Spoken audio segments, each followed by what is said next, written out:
여러분 안녕하십니까? 헬로티비 뉴스입니다. 소요산이 단풍으로 붉게 물들었습니다. 소요산의 단풍은 아름답기로 유명한데요. 가을을 만끽하려는 관광객들의 발길이 이어지고 있습니다. 이재필 기자가 보도합니다.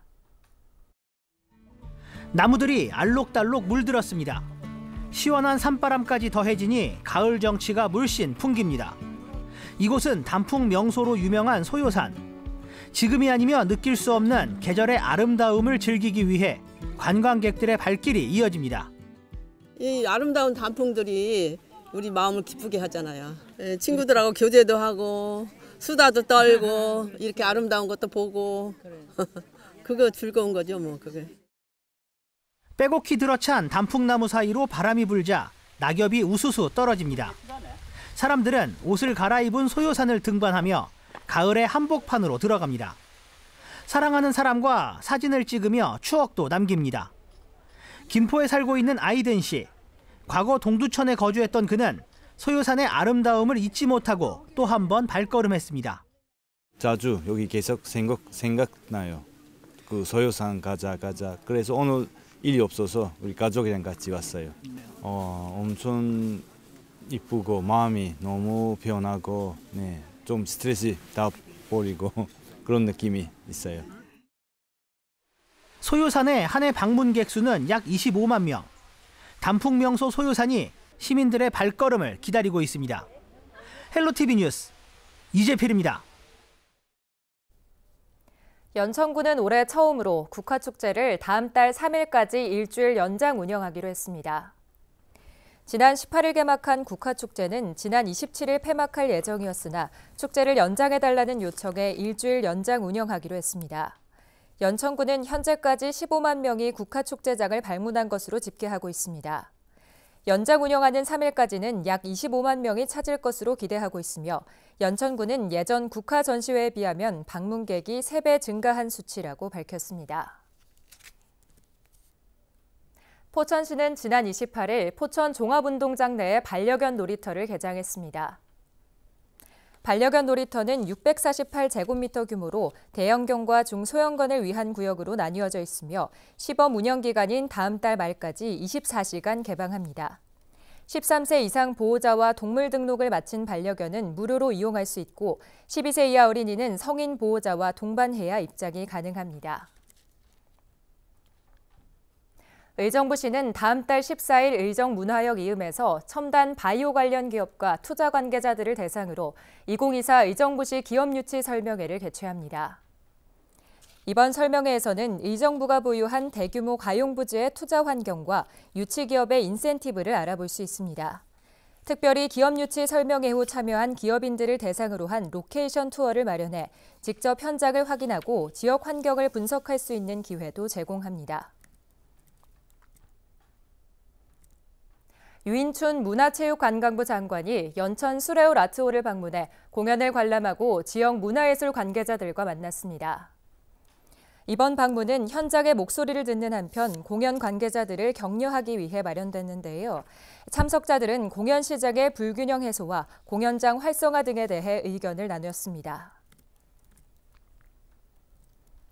양주시의 한 섬유 공장에서 원단에 깔려 50대 여성이 숨진 사건과 관련해 업무상 과실치사 등의 혐의로 재판에 넘겨진 업체 대표에게 징역형 집행유예가 선고됐습니다. 18일 법조계에 따르면 의정부지법 형사1 단독 최종진 판사는 업무상 과실치사 산업안전보건법 위반 혐의로 기소된 A 섬유공장 대표 B씨에 대해 징역 6월에 집행유예 2년을 선고했습니다. 재판부는 또 B씨에게 40시간 산업재해 예방 강의 수강을 명령했습니다. 재판부는 범죄 사실을 인정하고 잘못을 반성하고 있는 점, 유족들을 위해 1,500만 원을 공탁한 점 등을 모든 양형사유로 고려해 형을 정했다고 밝혔습니다. 의정부 문화재단이 의정부의 4계절 테마를 컨셉으로 개발한 로컬 투어, 의정부 하루여행이 지역 관광 상품으로 인기를 얻고 있습니다. 의정부 하루여행은 의정부만의 매력적이고 특별한 장소, 이색 체험 활동을 통해 진정한 로컬 경험을 제공하는 관광 사업입니다. 얼마 전 부천의 한 가로주택 정비사업 시공사가 조합원들 모르게 200억 원 규모의 대출을 받았다가 사기 혐의로 고소당하는 일이 있었는데요. 시공사가 같은 다른 사업지에서도 조합원들이 피해가 생길까 사업 중단을 시도하고 있습니다. 이관성 기자가 보도합니다. 2년 전 가로주택 정비조합을 설립하고 재건축을 추진해온 부천 고강동의 한 주택단지입니다. 이곳 주민들은 며칠 전부터 가로주택 정비사업 취소 동의서를 받기 시작했습니다.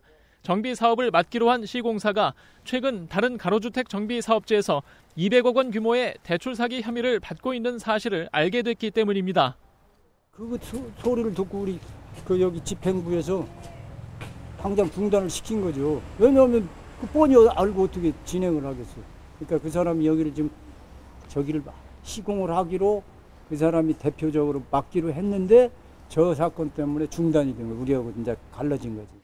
조합 설립 인가 후 별다른 진척이 없는 상황에서 K주택조합장은 시공사 측에 사업 중단을 요구하고 있습니다. 하지만 시공사는 그 대가로 조합 측에 수억 원을 요구하고 있는 것으로 알려졌습니다. 이 시공사는 앞서 고강동의 S가로주택 정비사업 조합원들에게 200억 원 대출 사기 혐의로 고소당해 경찰의 수사를 받고 있습니다. S가로주택 조합원들은 보존 등기 상태에서 시공사가 총회의 의결 없이 조합원들의 분양계약서와 도장 등 문서를 위조해 200억 원대 대출을 받았다고 진술한 상황입니다. 문제는 이 시공사가 맡고 있는 가로주택 정비 사업지가 또 있다는 것입니다. 부천시가 파악한 해당 시공사 관련 가로주택 정비 사업지는 3곳, 모두 정비 사업이 끝나지 않은 곳들입니다. 영세업자들이 그 공사 현장에만 충실하게 집중을 한다면 문제가 되지 않겠는데 다른 곳에 채무가 이미 있었거나 혹은 다른 시공 현장에서 자금 흐름이 막힐 경우에 이 시공 현장에서 발생하거나 발생할 예정인 자금들을 다른 곳에 돌리면 소규모이다 보니까 오픈되는 게 적어요. 감시 관리하는 데가 굉장히 허술하다고 봐야 되겠죠. 조합장이나 그 이사들 한 3명이 다 마무리해 나가다 보니까 그 감시 기능이 좀 약하고. 소규모로 단기간 재건축할 수 있다는 가로주택 정비 사업의 장점은 이제 취약점이 돼버린 상황입니다. 헬로티비 뉴스 이관서입니다. 인천시가 산업통상자원부가 공모한 인공지능 자율제조 선도 프로젝트 사업의 지원 대상으로 선정됐습니다. 이번 선정으로 시는 올해부터 오는 2027년까지 4년간 반도체 CMP 디스크의 AI 자율제조 기반 시스템 개발에 국비 53억 원을 지원받게 됐습니다. 이 사업에는 시비 15억 9천만 원과 민간 부담 32억 원도 함께 투입됩니다. CMP 디스크는 머리카락 굵기의 작은 다이아몬드가 6만 개가량 부착된 제품으로 반도체 CMP 공정에 사용되는 패드를 최적의 상태로 가공해주는 역할을 합니다. 개발 사업에는 이번 연구개발 주관사인 인천의 신한다이아몬드 공업과 한국생산기술연구원 진흥화 뿌리기술연구소, 몬드리안 AY와 미국 위스콘신대 등이 참여합니다. 특히 신한다이아몬드 공업은 CMP 디스크 생산업체로 AI 모델 학습에 필요한 데이터 수집과 분석, 자율제조 공정을 위한 로봇 장비 구축을 담당하게 됩니다. 유정복 인천시장이 시민들과의 소통 강화를 위해 나섰습니다. 인천시는 지난 25일 상상 플랫폼에서 제8회 애인 토론회를 열었다고 밝혔습니다. 토론회에는 유정복 인천시장을 비롯해 전문가 포함 400명이 참석했으며 모둠별로 청년과 환경, 경제 등 10개 분야의 시 정책을 놓고 70분 동안 토론했습니다. 이날 토론에서 청년 임대아파트 기준을 최소 3인 가구로 하자는 의견이 126표, 65세 이상 어르신들의 인천 아이패스 혜택 강화를 통한 운전면허 반납 유도와 탄소 중립 효과를 제안한 의견이 100표, 소외계층 평생교육 지원 강화 의견이 94표를 얻는 등 높은 공감을 받았습니다. 또 장애아동 특화 돌봄센터나 24시간 돌봄센터 등 다양한 형태의 아동시설이 필요하다는 주장도 제기됐습니다. 유정복 인천시장은 300만 시민의 목소리를 가장 먼저 정책에 반영하겠다며 앞으로도 인천을 시민이 행복한 도시로 만들겠다고 말했습니다. 서울시가 고물가에 어려움을 겪고 있는 소상공인과 서민 가계 부담을 줄이기 위해 25개 자치구 어디에서나 사용할 수 있는 광역 서울사랑 상품권을 발행합니다. 다음 달 5일 오전 10시부터 발행하는 상품권은 5% 할인된 금액으로 600억 원이 발행됩니다. 서울시는 동시 접속자가 몰리지 않도록 출생 연도에 따라 짝수는 오전 10시부터 2시, 홀수는 오후 3시부터 7시로 나뉘어 구매할 수 있게 했습니다. 1인당 구매액은 월 30만 원까지며 보유 한도는 100만 원이며 구매일로부터 5년 이내 사용할 수 있습니다. 경기도가 정부에서 추진 중인 세컨드홈 혜택을 인구 감소 지역의 빈집까지 확대해달라고 정부에 건의했습니다. 세컨드홈은 정부가 인구 감소 지역 활성화 일환으로 추진하고 있는 정책인데요. 기존 1주택자가 인구 감소 지역에 주택 한 채를 취득하면 재산세와 종부세 등 세금 특례를 적용하는 게 주요 내용입니다. 이에 도는 인구 감소 지역의 빈집에게도 세컨드홈 혜택을 부여한다면 빈집 정비와 지역 활성화에 큰 도움이 될 것으로 예상했습니다. 경기도가 도청건물 외벽과 경기 북부청사에 이태원 참사 희생자 추모 현수막을 게시했습니다.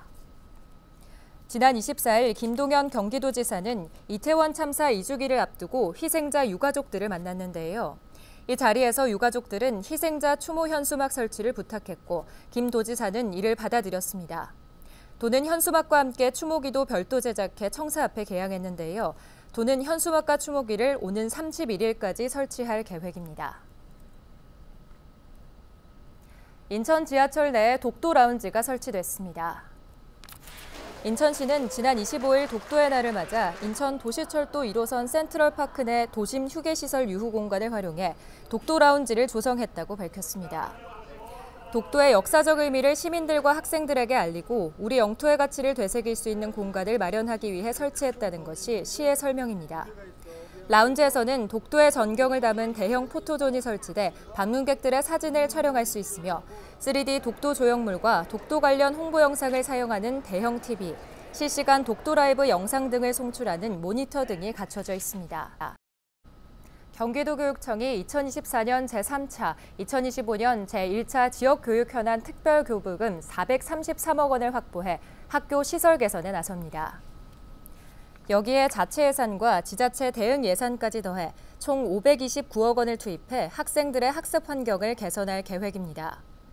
특히 설봉중학교 체육관 증축 등 61개 사업에 433억 원을 투입해 쾌적한 교육 환경을 조성할 예정입니다.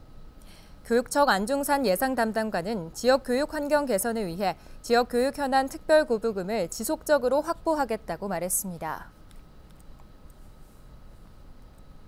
경기도가 입주민과 관리 종사자가 상호 배려하고 존중하는 아파트 문화를 확산하기 위해 올해 처음으로 도입한 경기도 착한 아파트 3곳을 선정했습니다.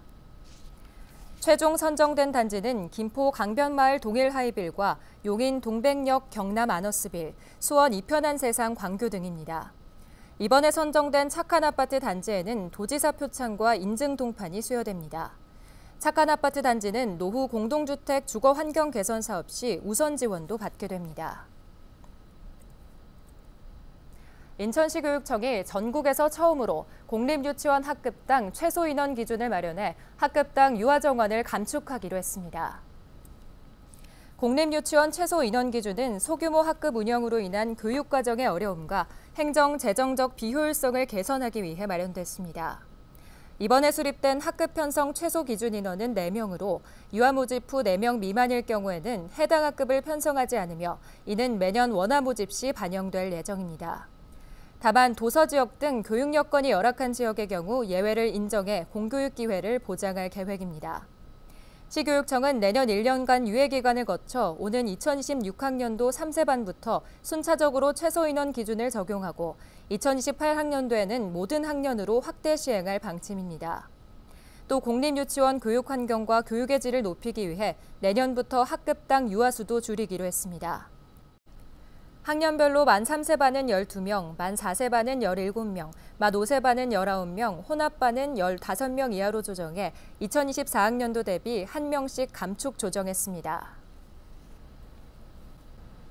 오늘 준비한 소식은 여기까지입니다. 시청해주신 여러분 고맙습니다.